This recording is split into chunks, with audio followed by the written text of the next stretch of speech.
Како коалиција реагиравме до владата на одлуката Петар Богоевски да биде именуван за директор на Националната агенција за европски образовни програми и мобилност, вели денеска министерот за европски прашања Орхан Муртезани, кој е кадарна алтернатива во рамки на коалицијата Влен.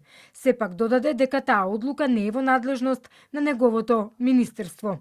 Ние како Министерство за европски прашања немаме надлежности врз таа агенција, ниту во менаџирањето, ниту во именувањето на директорот. Ова прашање, колку што знам, е во надлежност на Министерството за образование.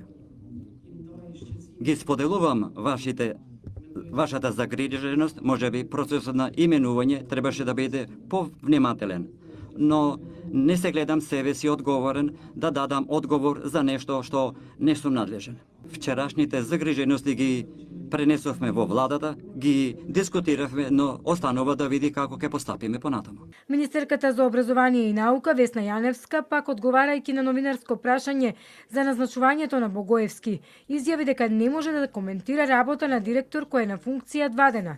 Сепак кажа дека ќе се следи неговата работа и ако се појават проблеми, ќе бидат превземени мерки. Ке се следи работата на директорот, доколку е се во ред и тој е деполитизиран, ке немаме проблем. Ако има некакви други проблеми, ке се превземат мерки. Реагира опозицијските партии. Потпредседателката на СДСМ Кристина Костова преку објава на социјалните мрежи одлуката Богоевски да биде поставен за директор на Националната агенција за европски образовни програми и мобилност ја оцени како скандалозна и неприфатлива.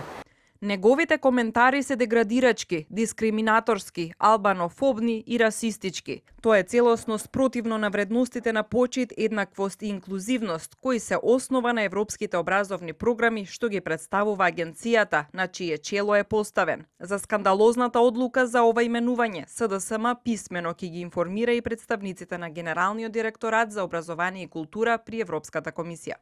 Државата преку еден човек назначен да ги води европските образовни фондови ја понижи цела една заедница со јазик полн омраза, стереотипи и презир, реагираше и Бујар Османи од ДУИ. Не сакам да повикам на осуда, туку да испровоцирам будење на совеста. Ова не е прашање на политика, туку прашање на човечноста. Затоа решив вечерва да молчам, затоа што верувам во човечноста на моите сограѓани. Ова не е молк на слабост, ова е тишина од доверба. Ве слушам.